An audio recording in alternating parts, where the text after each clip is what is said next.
जैसी करनी वैसी भरनी। तो हेलो फ्रेंड्स, कैसे हो आप सब लोग। उम्मीद करती हूँ सभी लोग अच्छे होंगे। जैसी करनी वैसी भरनी। पाथमा महानाम सुत्त में भगवान बुद्ध ने घी और कंकड़ पत्थर से भरे 2 घड़ों का उदाहरण देकर समझाया कि जैसे हमारे कर्म होंगे वैसा ही फल मिलेगा।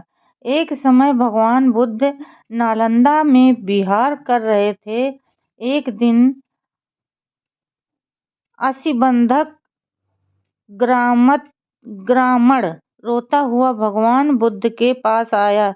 भगवान बुद्ध ने उससे पूछा, क्या हुआ बेटा, क्यों रो रहे हो। भगवान, कल मेरे बूढ़े पिता की मौत हो गई, लेकिन रोने से तो वो वापस नहीं आ सकते। मैं समझता हूँ भगवान की रोने से कुछ नहीं होगा, लेकिन मैं आपके पास आया हूँ कि आप मेरे दिवंगत पिता के लिए कुछ कीजिए। मैं क्या कर सकता हूँ तुम्हारे दिवंगत पिता के लिए। भगवान, आप जरूर कुछ कर सकते हैं। आप तो करुणा सागर और शक्तिमान हैं। पंडे पुजारी, जादू टोना, तंत्र मंत्र करने वाले बाजीगर तो मरे लोगों के लिए तरह तरह से क्रियाकर्म करवाते हैं, जिससे मरने वाले को स्वर्ग में जगह मिल जाती है। आप तो इतने महान हैं, आप मेहरबानी कर मेरे पिता के लिए कोई क्रियाकर्म कर दीजिए, जिससे वो भवसागर तर जाएं। भगवान बुद्ध ने उसकी दशा देखकर समझ लिया कि केवल शब्दों से समझाने से ये नहीं समझेगा। भगवान बुद्ध ने उस युवक से 2 मिट्टी के घड़े लाने को कहा। युवक ले आया। बुद्ध ने उससे कहा कि एक घड़े में कंकड़ पत्थर और दूसरे में मक्खन भर दो। युवक ने वैसा ही किया। भगवान बुद्ध ने कहा, अब इन दोनों घड़ों को बंद करके तालाब में डाल दो। युवक ने वैसा ही किया। दोनों घड़े पानी में डूब गए। भगवान बुद्ध ने कहा, अब एक बांस ले आओ और बांस से दोनों घड़े फोड़ दो। युवक खुश था कि इधर घड़े फूटे और उधर उसके पिता के लिए स्वर्ग का दरवाजा खुला। युवक ने बांस से घड़े फोड़ दिए।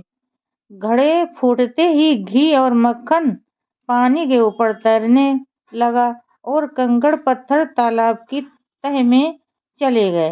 भगवान बुद्ध ने युवक से कहा, इतना क्रिया कर्म तो मैंने करवा दिया।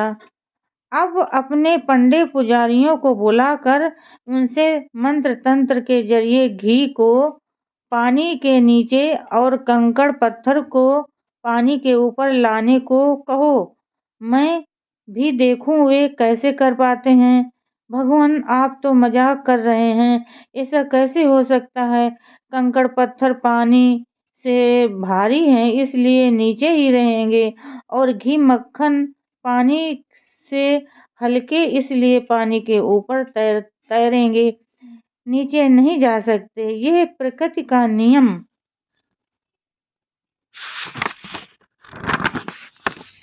नियम है, युवक ने कहा। भगवान बुद्ध बोले, नवयुवक, तुम प्रकृति के नियम को तो इतनी अच्छी तरह जानते हो, लेकिन यह नहीं जान पाए कि तुम्हारे पिता ने अगर अच्छे और पुण्य कर्म किए होंगे तो उनकी सद्गति ही हुई होगी। कोई उनको नीचे के लोक में नहीं भेज सकता है। अगर कंकड़ पत्थर की तरह से दुष्कर्म और पाप किए होंगे तो दुर्गति ही हुई होगी। कोई उन्हें सद्गति नहीं दिला सकता। इसलिए प्रकृति के नियम को समझो और अपने जीवन को प्रकृति के नियमों के अनुसार शील और सदाचार का जीवन जियो। युवक समझ गया कि जैसी करनी होगी वैसी ही भरनी होगी। कोई उसे बदल नहीं सकता।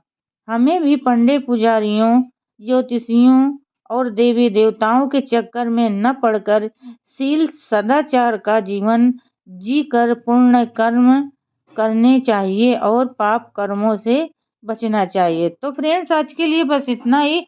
कल फिर मिलेंगे अगले नए वीडियो के साथ। तब तक के लिए फ्रेंड, जय भीम, नमो बुद्धाय।